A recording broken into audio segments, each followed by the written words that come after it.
Hello, जय हिंद, नमस्कार प्यारे बच्चों। Welcome to my YouTube channel AR rankers coaching. तो आप सभी के लिए भौतिक विज्ञान 2025 क्लास 12 अध्याय 1 से लेकर अध्याय 4 अध्याय यहाँ पर 4 तक वो मोस्ट इम्पॉर्टेंट टॉपिक मैं बता रहा हूँ जिनको आप कवर करके बोर्ड पेपर 2025 की जो परीक्षा होगी उसमें आप अच्छे नंबर पा सकते हो। तो यानी सबसे महत्वपूर्ण टॉपिक के विषय में हम चर्चा करेंगे। पहला अगर हमारा देखें इकाई स्थिर वैद्युतिकी, यानी पहला चैप्टर हमारा स्थिर वैद्युतिकी में हमें क्या क्या पढ़ना है ये आप लोग देख लीजिए।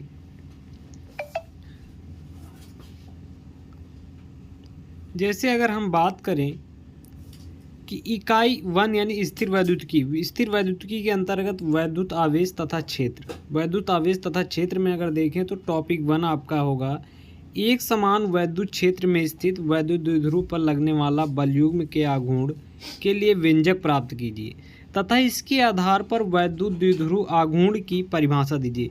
ये जो क्वेश्चन है ना, ये मोस्ट इम्पॉर्टेंट क्वेश्चन है प्यारे बच्चों। आगे अगर हम बात करें तो आगे आप लोग देख लीजिए। आगे हमारा है इकाई 1 स्थिर वैद्युतिकी। ठीक, इकाई 1 स्थिर वैद्युतिकी यानी पहला ही चैप्टर है और इसमें से टॉपिक दूसरा हमारा क्या है कि वैद्युत द्विध्रुव की अक्षीय दिशा में अत्यधिक दूरी पर स्थित बिंदु पर वैद्युत क्षेत्र की तीव्रता, यानी अक्षीय स्थिति में वैद्युत क्षेत्र की तीव्रता का व्यंजक प्राप्त कीजिए। ये भी क्वेश्चन जो है आपका मोस्ट इम्पॉर्टेंट क्वेश्चनों में से एक है। आगे अगर हम बात करें तो अगला हमारा है तीसरा नंबर टॉपिक है गॉस प्रमेय का उल्लेख कीजिए।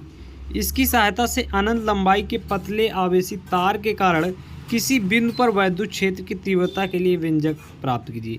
यानी गॉस की प्रमेय तथा अनंत लंबाई के पतले आवेशित तार के कारण बिंदु आवेश पर आपको वैद्युत क्षेत्र की तीव्रता वाला जो है डेरिवेशन आपको करना है। ये आपके लिए मोस्ट इम्पॉर्टेंट क्वेश्चन है ये भी। अगर आगे हम बात करें, अगला हमारा टॉपिक है चौथा नंबर टॉपिक स्थिर वैद्युत के गॉस के नियम को लिखना है। गॉस का जो नियम होता है उसको लिखना है तथा इसकी सहायता से कूलाम के नियम का निगमन करना है। ये भी आपका मोस्ट इम्पॉर्टेंट टॉपिक है। फिर आगे अगर हम बात करें प्यारे बच्चों तो अगला हमारा है दूसरा इकाई यानी कि स्थिर वैद्युत विभव तथा धारिता में आपका टॉपिक फर्स्ट क्या है, समविभव पृष्ठ। ये आपका मोस्ट इम्पॉर्टेंट क्वेश्चन है भैया, लगभग हर पेपर में पूछा जाता है। समविभव पृष्ठ को परिभाषित कीजिए, इसकी दो विशेषताओं का उल्लेख कीजिए। ये भैया मोस्ट इम्पॉर्टेंट क्वेश्चन है, मैं पहले ही बता दे रहा हूँ आपको। फिर अगला नंबर टॉपिक नंबर दूसरा आप देख लीजिए। वैद्युत द्विध्रुव के कारण अच्छी स्थिति में किसी बिंदु पर वैद्युत विभव के सूत्र का निगमन, और उसमें क्या था, वैद्युत द्विध्रुव के कारण अच्छी स्थिति में वैद्युत क्षेत्र का निगमन। यहाँ पर वैद्युत विभव है, वहाँ पर क्या था, वैद्युत क्षेत्र था। तो यानी इन दोनों डेरिवेशन को आपको एकदम रट के ही जाना है। कहीं ना कहीं आपका एक जो डेरिवेशन है ये आपका बोर्ड एग्जाम में पूरा पक्का छप जाएगा एकदम। ठीक, फिर अगला नंबर हम देखते हैं टॉपिक नंबर 3 भैया, ये भी मोस्ट इम्पॉर्टेंट टॉपिक है। वैद्युत द्विध्रुव के कारण निरक्षीय स्थिति में किसी बिंदु पर वैद्युत विभव का सूत्र का निगमन कीजिए। ये भी भैया टॉपिक 3 है ना, ये भी बहुत मोस्ट इम्पॉर्टेंट टॉपिक है भैया। अगला देख लीजिए आप। अगला नंबर टॉपिक नंबर 4 क्या है, संधारित्र किसे कहते हैं। संधारित्र की धारिता की परिभाषा दीजिए।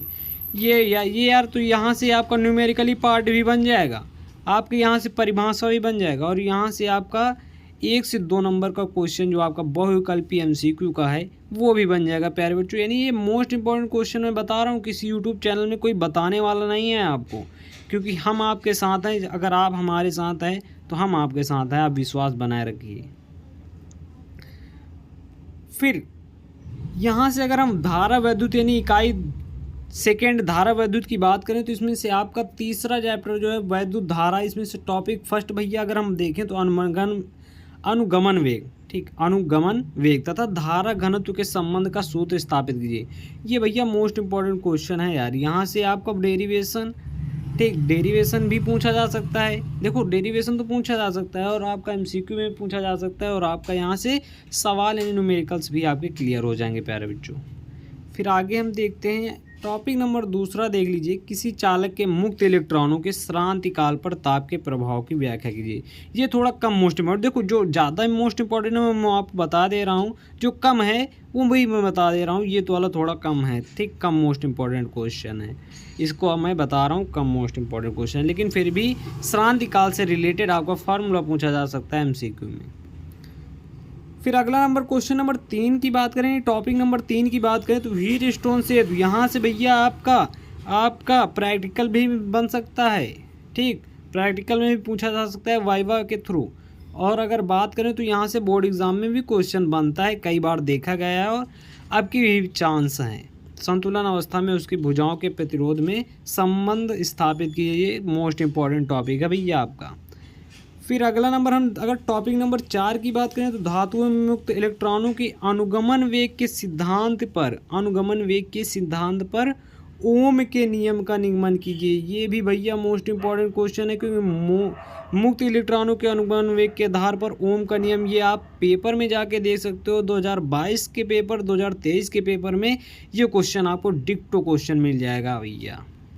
चलो आओ आगे देखते हैं विद्युत धारा का टॉपिक नंबर 5 देख लीजिए आप। विद्युत परिपथ के लिए किरचॉफ के नियम भैया, ये तो भैया मोस्ट इंपॉर्टेंट क्वेश्चन है, किरचॉफ का नियम। यहाँ से आपका एक बहुविकल्पी क्वेश्चन भी क्लियर हो जाएगा अगर आप किरचॉफ के नियम को पढ़ लेंगे तो, ठीक।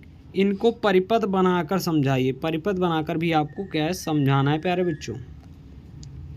अब देखो भैया गतिमान आवेश यानी चौथा लेसन गतिमान आवेश और चुंबकत्व की बात करें तो इसमें टॉपिक पहला क्या है हमारा, बायो तथा सेवर्ट का नियम। यहाँ से आपका MCQ और डेरिवेशन का जो क्वेश्चन होगा यहाँ से आपका पूरा डिक्टो छप जाएगा। आगे बात करें तो चुंबकीय क्षेत्र का सूत्र भी लिखिए, यानी मोस्ट इंपॉर्टेंट क्वेश्चनों में एक है ये।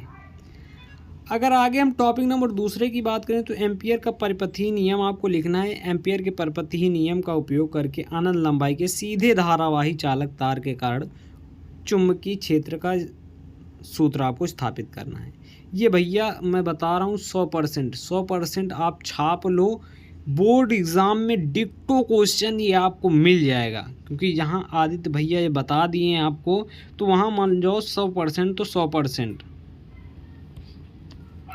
अब आगे देख लीजिए टॉपिक नंबर 3 क्या कहता है कि दो समांतर धारावाही चालकों के बीच लगने वाले बल के लिए सूत्र स्थापित कीजिए। इसके आधार पर विद्युत धारा के मानक एम्पियर की परिभाषा दीजिए। ये भैया थोड़ा कम इम्पोर्टेंट है, देखो जो कम इम्पोर्टेंट है वो पहले बता दे रहा हूँ, ये थोड़ा कम इम्पोर्टेंट है, लेकिन इसके पहले वाला ये अगर हम बात करें ये वाला भैया मोस्ट इम्पोर्टेंट क्वेश्चन है ये वाला, ठीक। तो इतना ही, यानी 1 से 4 चैप्टर तक हमने आपको बता दिया है। और चैनल को आप लोग सब्सक्राइब कर लो, क्योंकि ऐसे ही मोस्ट इंपॉर्टेंट वीडियो आपको मिलती रहेंगी। और लास्ट में हम आएंगे भौकाल मचाने, भौकाल भी मचेगा, बवाल भी मचेगा और जलवा जो है बरकरार रहेगा। तो इसलिए आप चैनल को सब्सक्राइब कर लो और वीडियो अच्छा लगा तुरंत लाइक कर दूँ। धन्यवाद, फिर मिलेंगे, ज़रूर मिलेंगे एक नेक्स्ट वीडियो के साथ। तब तक के लिए जय हिंद, जय भारत।